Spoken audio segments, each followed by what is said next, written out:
it's minus 2 or 3 Celsius. A little bit of snow. We're supposed to get a bunch of snow today. Cold. Cold, cold, cold. Hey, there's dog. Get over there, dog. Got the furnace on today, just letting it warm up. Got to kind of tidy up in here a little bit before I get started. And I'm going to make a list of all the stuff I need to do to finish this bike up over the winter and kind of prioritize it all. See if I can keep my dog out of trouble while I'm working. Okay, let me clean this up and then I'll show you what we're going to do first.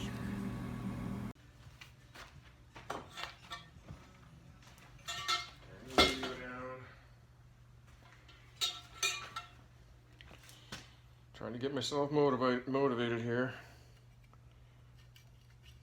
Gonna reuse these copper gaskets.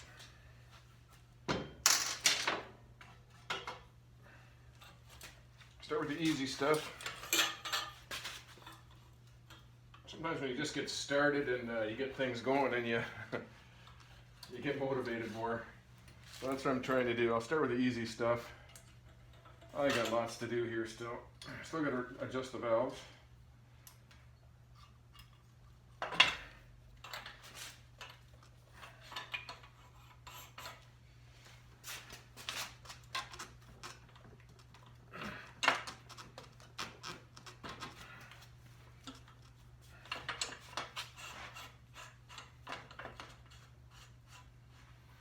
Rig up some kind of a exhaust nut tightener. You have to make a tool for that. I had 3 leaks on this bike when I got it running. The one was a head gasket because they just loosened off so quickly, it's unbelievable. I torqued these down. I haven't done a video in I think like a week, 10 days, probably 10 days. And I'm going to check them again in a minute here because it's compressing that fiber head gasket. So that was one of my leaks, was the head gasket. It just loosened up so quickly. I should have tightened it up as soon as I kicked it over, I guess. I'm going to retorque these things at least 3 times. One rule of thumb is when you're retorquing any bolt, really, this is what I was taught in school, was you add 3%. So if it's 100 pounds initially from the factory settings, the first time you torque it, you torque it 100 pounds, but if you take it apart and then you retorque it again, you should do it at 103 pounds. You add 3% because everything's stretching and tightening up. That's what I was taught, but I'm just going to keep going over them and checking them. Now that it's sat there for 10 days, maybe it's compressed and it's loosened up a little bit. I'll check that in a minute, but I just want to kind of get the exhaust back on, and I got to reset the tappets. But as I'm compressing this head gasket, the push rods are going up farther, so it's going to tighten up a little bit. So I'm kind of leaving this till last. I'm going to retorque it one more time and then check those tappets again. Now I put the oil lines on and I went with that blue Chinese stuff. I just can't find 7/16 oil line anywhere. Like, I'm looking everywhere online and all the suppliers around here, they don't make 7/16, but I think there's a metric conversion, whatever it is. And I tried to use my anodized clamps here or these covers. They're anodized aluminum, and then put the compression clamps in there. These are fuel injection compression clamps, but they only make them to 5/8 in size, and it's not big enough to go over the oil hose. This is the oil hose. It's a braided stainless steel, so I'm sure it's not going to leak. It fits on there nice and snug and tight, and I used a worm clamp on it for now. That's all I've got until I figure out and find something better. So I'll show you that. Yeah, let's go over on the other side over here.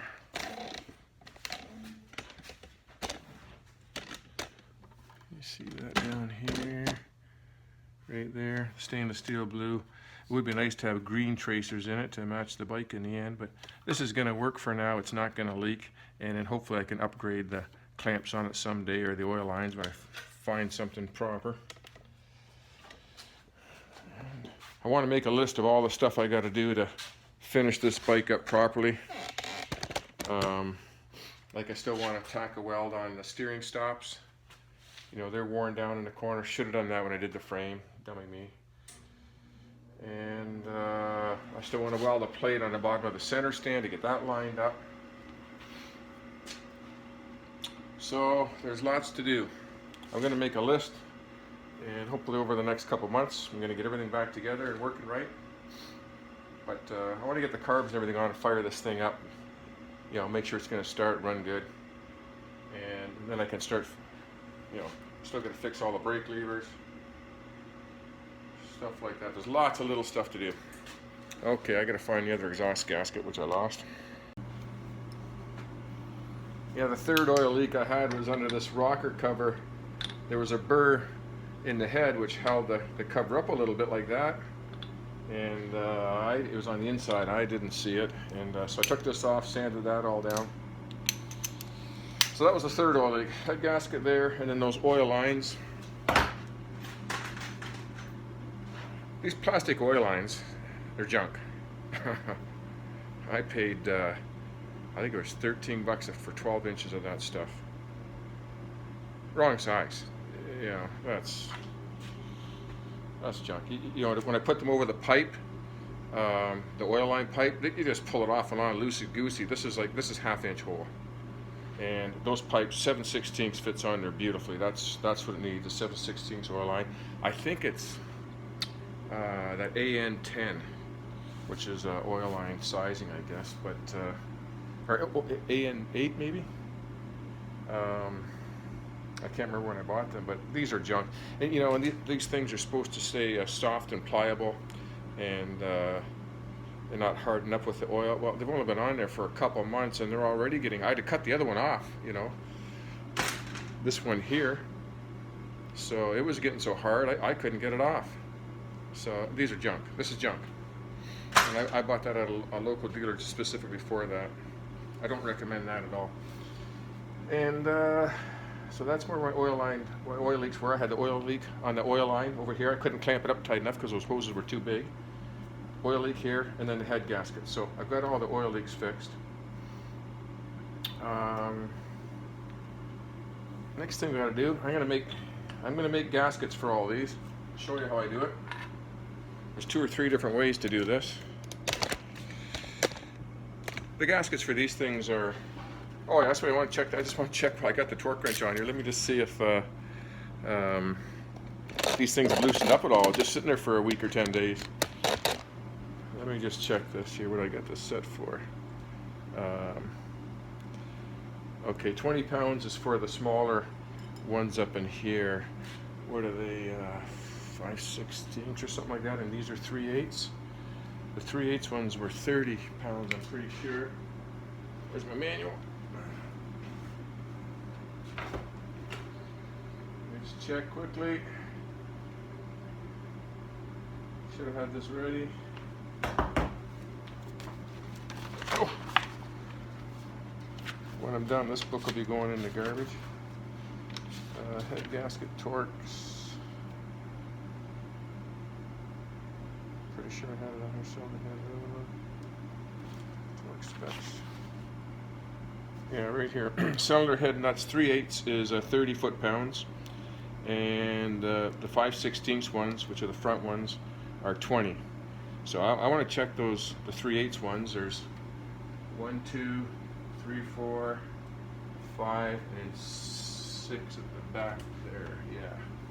So let's just see if those loosened up at all in the last 10 days. So really I should be adding a pound to that. Should be setting it for 31. I should probably be adding a couple pounds to it. It's been probably off several times, but I'll set it for 31.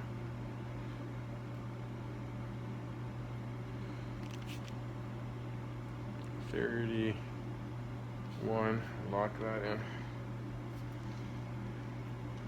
That's 3% approximately, right? wrong socket in there. Yeah, the wrong socket.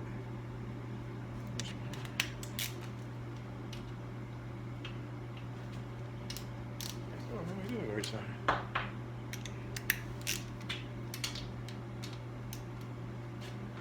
Let's just see if they've loosened up at all. No, they're pretty tight still.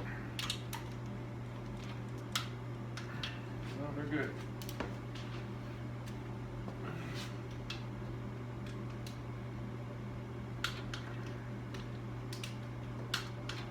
No, they haven't loosened up yet, so they must have loosened up when I fired up the first time. So when I fired up this time, I'm just going to run for a couple seconds and I'm going to retorque it all again. Okay. Let me crank you up here a little bit. Get this a little bit closer. Like that. Go down. I'm sure everybody's made gaskets. You know, when you have to. So I need the 3 tappet gaskets and at least 2 intake gaskets. And you can order them. They're $3 or $4, $3.75 to $4.75 each, US money for me to buy them. So I can buy this whole roll of gasket paper. This is 1/32 for $12, and there's going to be tons left over. I used to always have a few pieces around, but I don't know where it went to, so I just bought new stuff. But everybody probably makes their gaskets a different way. I'll just show you a couple of ways how I do it. See how it works.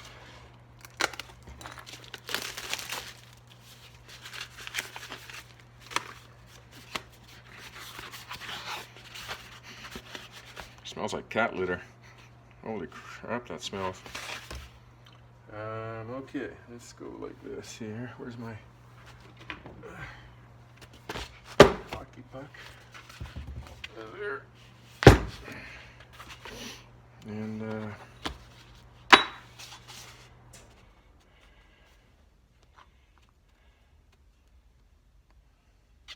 well, first way is you can just trace it out, the outside of it.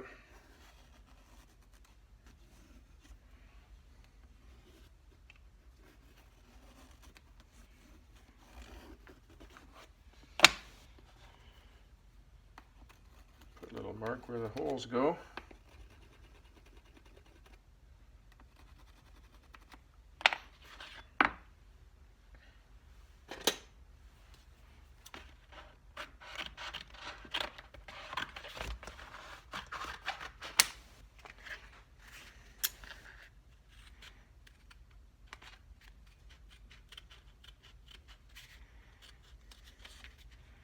There's a Restore Habitat for Humanity store. A lot of people donate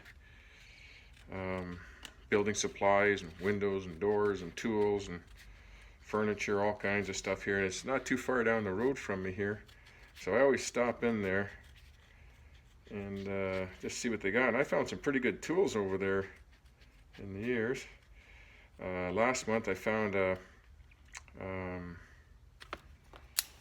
what do they call it? It's up here. A dado blade set made by Craftsman with all the blades in it, instructions, everything like new, for $5. And yeah, I like to make shelving and stuff like that, and I've always used my router, which was a pain. That dado blade's going to work great. And then I found last year, I just had it here. Oh, here it is. These things. 6-piece hollow punch set for making gaskets. So that's what I'm going to use here. But you know, you don't, if you don't have this, you can use anything. Like bullet shells work good, eh? All the different dimensions of bullet shells to punch these holes out.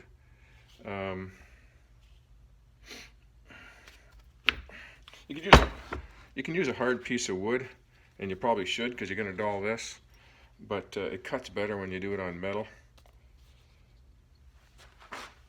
Oh, I got a bump here.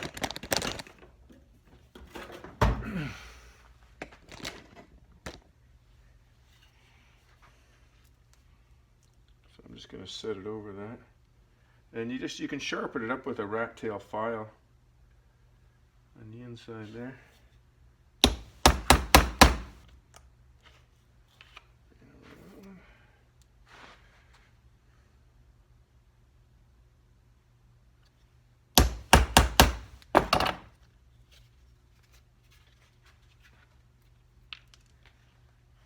So that pops the two holes out. Now I can just cut this out on the inside by eye or by hand, and you know, just draw with a pencil line approximately where that's going to be. Just do a 1/4 inch line all the way around. But there's another way I was taught years ago, and just take a little bit of grease. Colored grease works better. And smear that around your surface here. So when I make this gasket here, I can make two at the same time. Just copy it, trace it over to the next one. Probably if I didn't use that really good gasket goop on it, I would have been able to peel them off and reuse them again, but I kept getting leaks in there, so I kept gooping up. I couldn't figure out why the hell is it leaking. And it was because I had that burr in the aluminum there.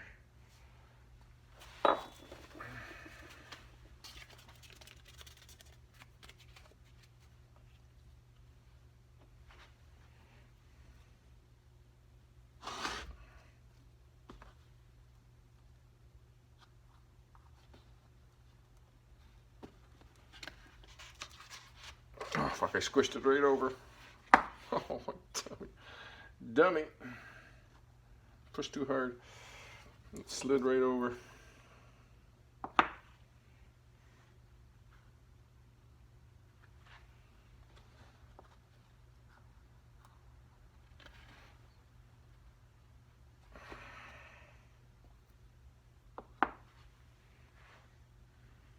But you can kind of get the idea there. You can trace it out like that and cut it.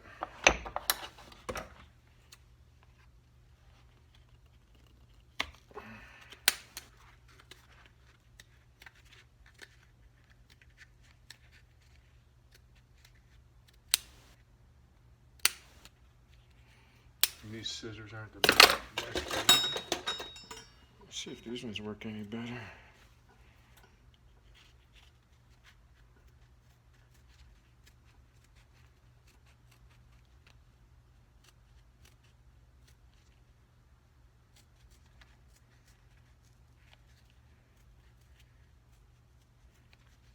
I screwed that up. I pushed down, it slid right off the gasket, but normally it'll leave a nice line on there.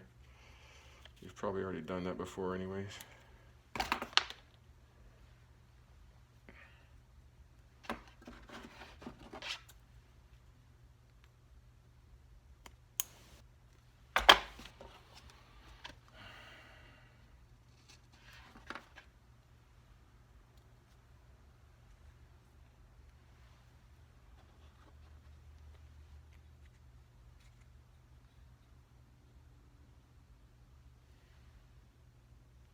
There's one. Not real happy with that one.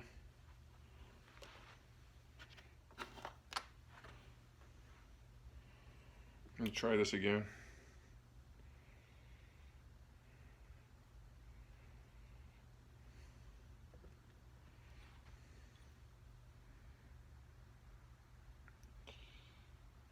There's another way too. It's a lot easier on the Japanese bikes because they're so precisely machined, the cases, that you just put the gasket paper over the place where you want it and then tap all the edges with your hammer, and it's so sharp it just cuts the gasket out for you. Let me try this one here.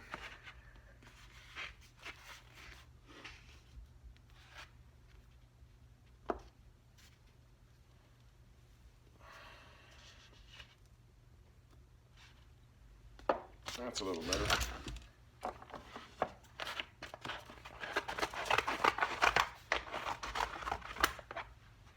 There, like that, and just cut it out.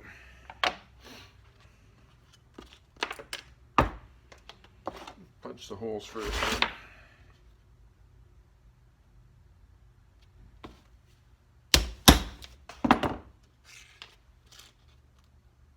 These little gasket punches are handy as could be.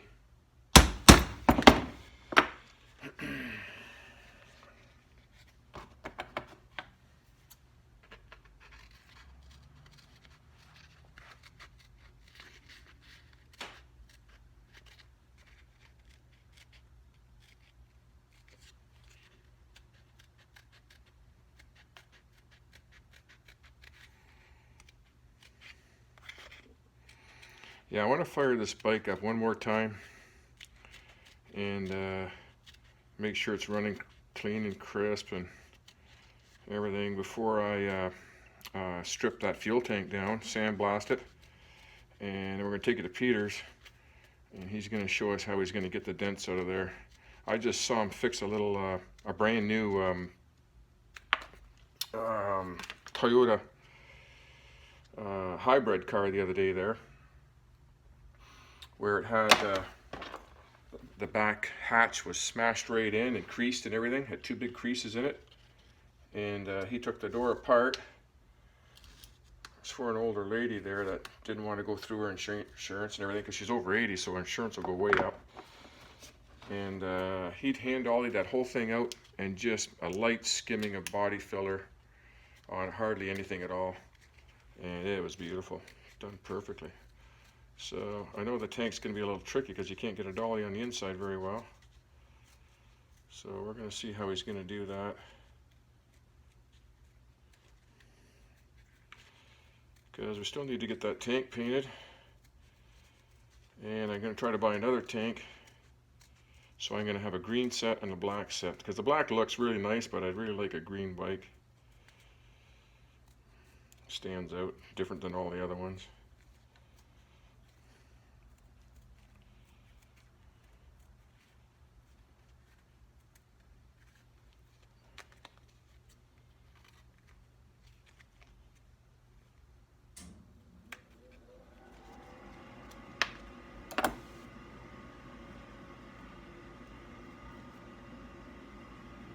A little bit more.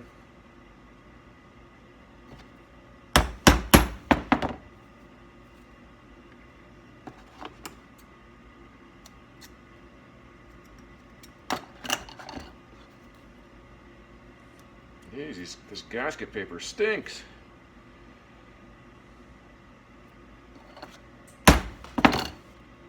There. So that one came out pretty good.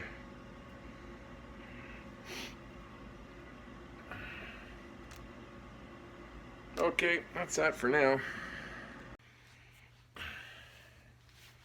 Yeah, let's get the valve clearances checked. Get this buttoned up. Then I can work on getting the carbs and oil breather on, get the oil lines on, and get this thing buttoned up. I keep putting it off. Anyways, the clearances are 6 on the intake, 8 on the exhaust. And I haven't even taken off the primary over there. I'm just going to use the kickstart to get this sucker over there.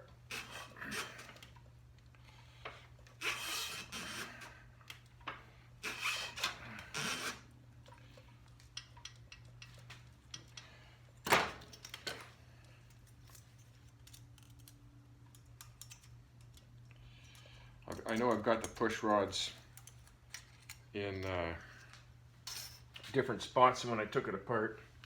Let me get the tool set up here. I'm not even worried about if this thing's at top dead center or not. And I was taught very early on that top dead center isn't necessarily the lowest point on your camshaft. So you rock it, you go through it. I'm going to turn it through a couple cycles and keep my hand on the feeler gauge, and it'll become real loose at the lowest point on the cam. And that's the way I do it. I've got a spoke wrench, number 10 spoke wrench. Works perfect for adjusting the tappets.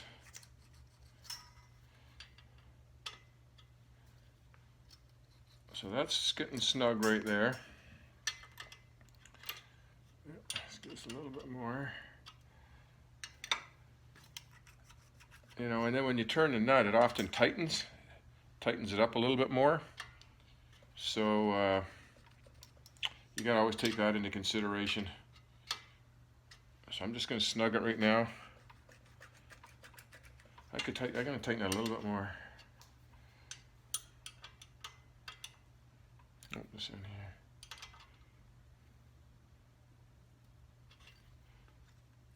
Yeah, that's tight. It's a little on the tight side, but now I can run it through the cycle. Let's see if it loosens up at all. It's going down. Now it's on its way back up, and it's loosened. It's loosened right off. Can I turn a little bit more? Yeah, let me tighten that up a little bit more now. Number 10.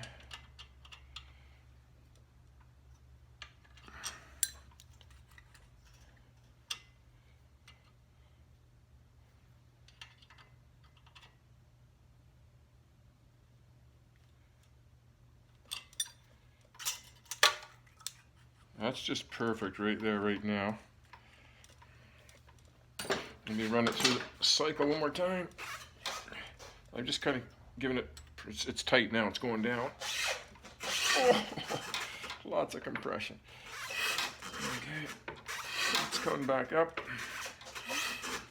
And that's pretty good there. So I could tighten it a little bit more. After I run it, I'll have to readjust it again too, like I say, as that head gasket compresses.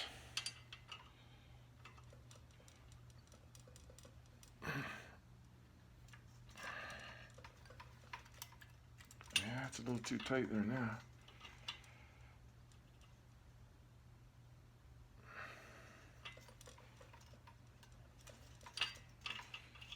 Yeah, maybe I had it right there.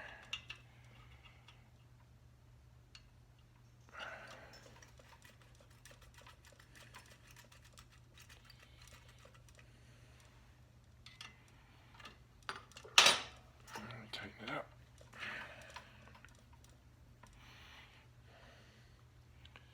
Let me get a 6-point socket on it to tighten that up.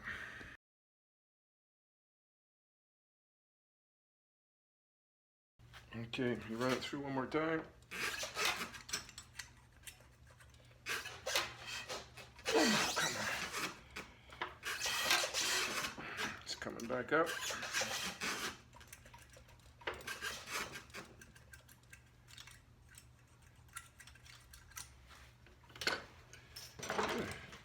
I'm just going to try a 7th thou in there just to see if it's a loose 7 or tight 7.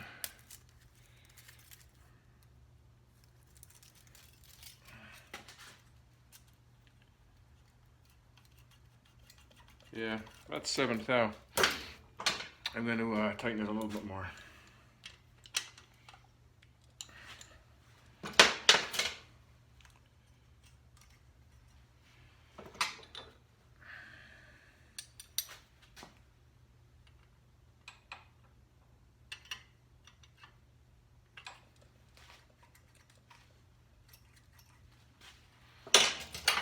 See if I can sit them down there.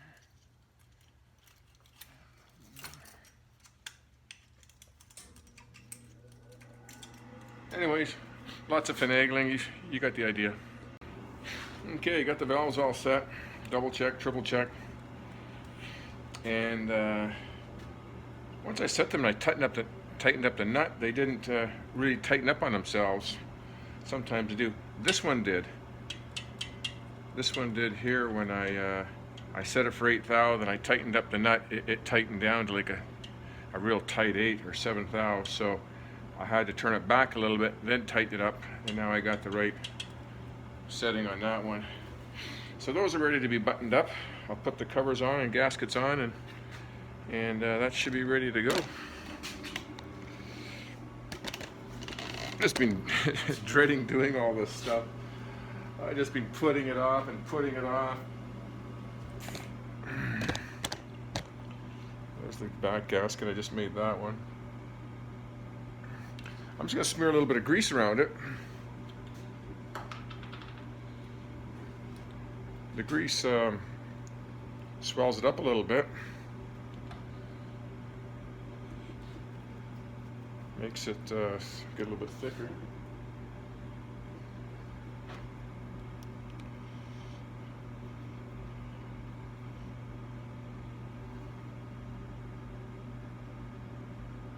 Kind of makes it a little sticky too, so it'll stay in the spot.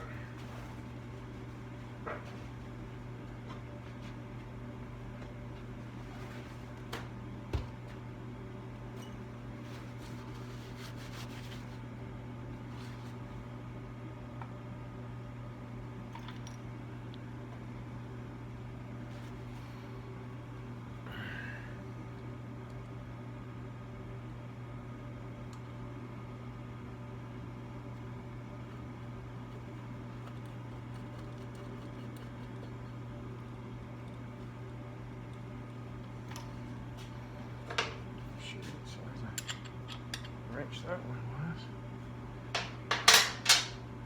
This one? Yep, that one there.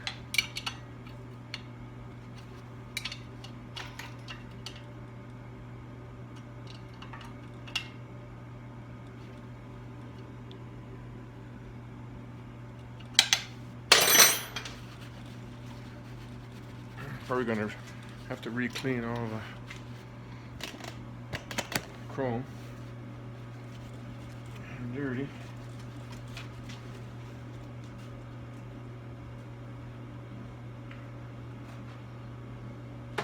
Yeah, I'm not going to put any gasket goop on this time. I'm just going to use a little bit of grease. So I know I'm going to have to take them off again and recheck these valves.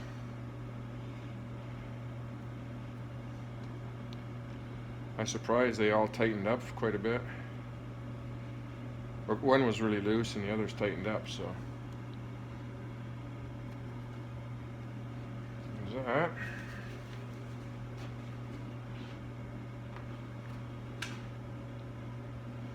I got grease all over this one.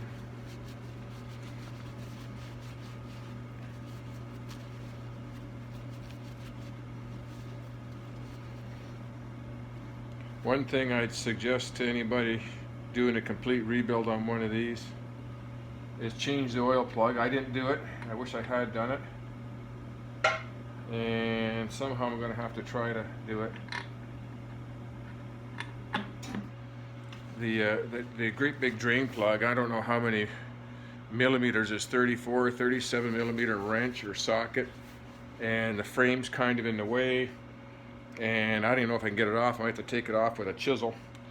And the new ones that they sell, I think they're like 49 bucks US, something like that. But they have an inner bolt in the center.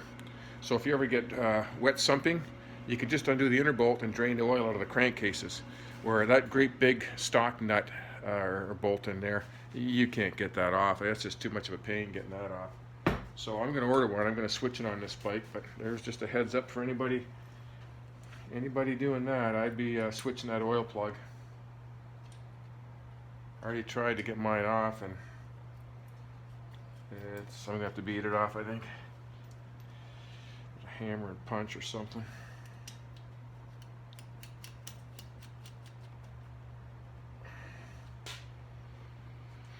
Okay, there's the socket for that one. 7/16, I think, yeah. You have to get some new spark plugs. Those ones are fouled out. I'm a lot more confident starting this bike up this time with all these little oil leaks fixed up and new piston or new rings and new bore. I know it's going to run a lot better.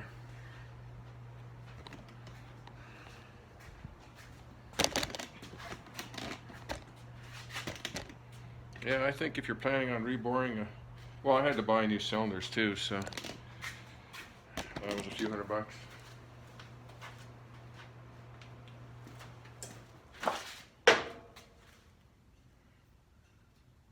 But I probably saved a couple $100 doing it myself and then reusing the second over pistons.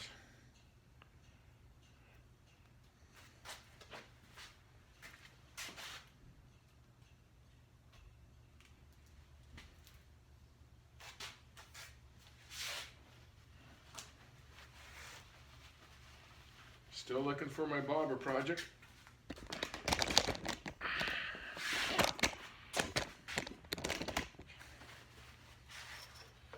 But I might even make my own frame. I've never done it before. I've cut frames and welded frames, but I've never made a complete frame. I'd really like to do that. And I got some really neat ideas for that. Okay, oh, I'm glad this is back together.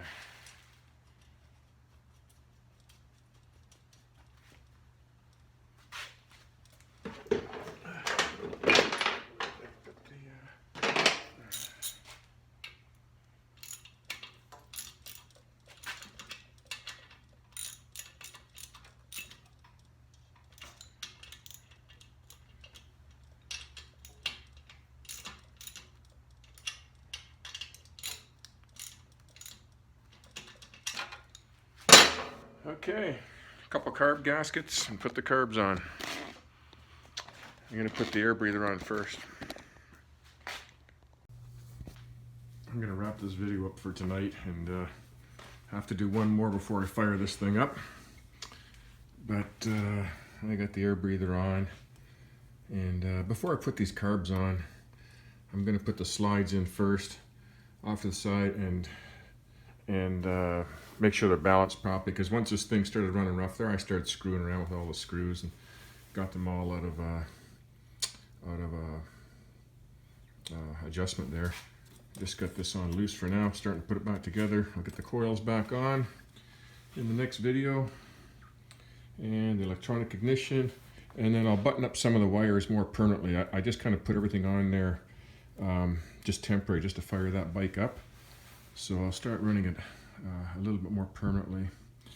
And I think for my taillight wires, I'm going to do it like Colorado Norton works. They drill a hole through the frame right up here, feed the wires inside the frame, and have them come out here into the battery area. It's a nice clean look. It's not going to weaken the structure.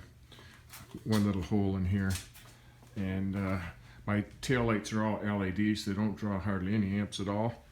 And I'm going to use this wire here. It's I think there's 3 or 5 wires, 4 or 5. I think there's 1, 2, 3, 4. Yeah, there's at least 4 wires in there, and then a separate ground actually. And these are fairly heavy gauge. They would probably run the tail light, but with the LED they'll run it for sure.